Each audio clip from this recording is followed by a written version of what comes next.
నమస్తే అండి అందరికీ. సో, ఈసారి సంక్రాంతి అయితే నాకు ఒక సంతోషం అలాగే బాధ కూడా మిగిల్చిందనమాట. అదేంటి అనేది మీకు వీడియో ఎండ్ వరకు చూస్తే అర్థమైపోతుంది. అందరికైతే ముందుగా మన ఫ్యామిలీ మెంబర్స్ అందరికీ కూడా భోగి, సంక్రాంతి, కనుమ శుభాకాంక్షలండి. ఇలాంటి పండుగలు ఇంకా ఎన్నో మీతో జరుపుకోవాలని మనస్ఫూర్తిగా కోరుకుంటున్నాను. నాకున్న కొద్దిపాటి ప్లేస్‌లో అయితే నేను ఇలా అలంకరించుకున్నానండి. మా ఇంటి ముందల పెద్దగా వేసుకోవాలని చాలా ఇష్టం.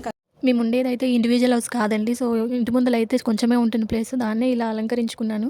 సో, ఎలా ఉంది అనేది కామెంట్ చేయడం మర్చిపోకండి. ఇప్పుడైతే అసలు విషయంకి అయితే వచ్చేస్తానండి. సో, చేదు, తీపి ఏంటి అనేది అయితే చెప్తానన్నాను కదా! సో, యూట్యూబ్ స్టార్ట్ చేసిన తర్వాత ఇది నా ఫస్ట్ సంక్రాంతి అనమాట. 8,000 మంది సబ్స్క్రైబర్స్‌తో నేను ఇప్పుడు జరుపుకుంటున్నాను. సో, మన ఫ్యామిలీ అయితే 8,000కి రీచ్ అయ్యింది. సో, ఇదైతే నాకు చాలా చాలా సంతోషం అనమాట. సో, ఇంకా చేదు జ్ఞాపకం ఏంటి అంటే ఎప్పుడు సంక్రాంతికి అయితే అమ్మ, నాన్న వెళ్తారు ఊరికి. సో, ఈసారి ఏంటంటే పాప వెళ్ళింది. ఇంకా అక్క కూడా వెళ్ళిందనమాట. సో, సంక్రాంతికి అంటే ఈ పండుగకి ఎవరూ లేరు. కొంచెం లోన్లీగా అనిపిస్తుందనమాట ఫీలింగ్ అయితే. నేను కూడా వెళ్ళాలి అనుకున్నాను. కానీ వాళ్ళైతే వెళ్ళలేకపోయాను. బాబుకి, నాన్నకి అయితే చాలా క్లోజ్ అండి. సో, బాబు గంటకొకసారి తాతేడి, అక్కేది అని అడిగేసరికి ఇంకా బాధ అనిపిస్తుందనమాట. దగ్గరున్నప్పుడు ఏమనిపించదు కాదు. ఇంకొకటేసారి ఇలా అందరూ ఊరికి వెళ్ళేసరికి చాలా మిస్ అవుతున్నట్టు అనిపిస్తుంది మనసుకి. సో, ఈసారి అయితే మీతో జరుపుకుంటున్నాను కాబట్టి ఇట్స్ ఓకే, హ్యాపీయే. చిట్టెలు అయితే ఇలా రెడీ అయింది. ఫొటోస్ తీసి పంపించారు. సో, చూసిన బట్టే మంచిగా అనిపించింది. సౌత్ ఉన్న ఫీలింగ్ అయితే ఇంకెక్కువ అనిపించింది ఫొటోస్ చూసినాక. సో, ఇంట్లో పనంతా కంప్లీట్ చేసుకున్నాక అయితే ఇంకా డ్యూటీ ఎక్కేసాననమాట.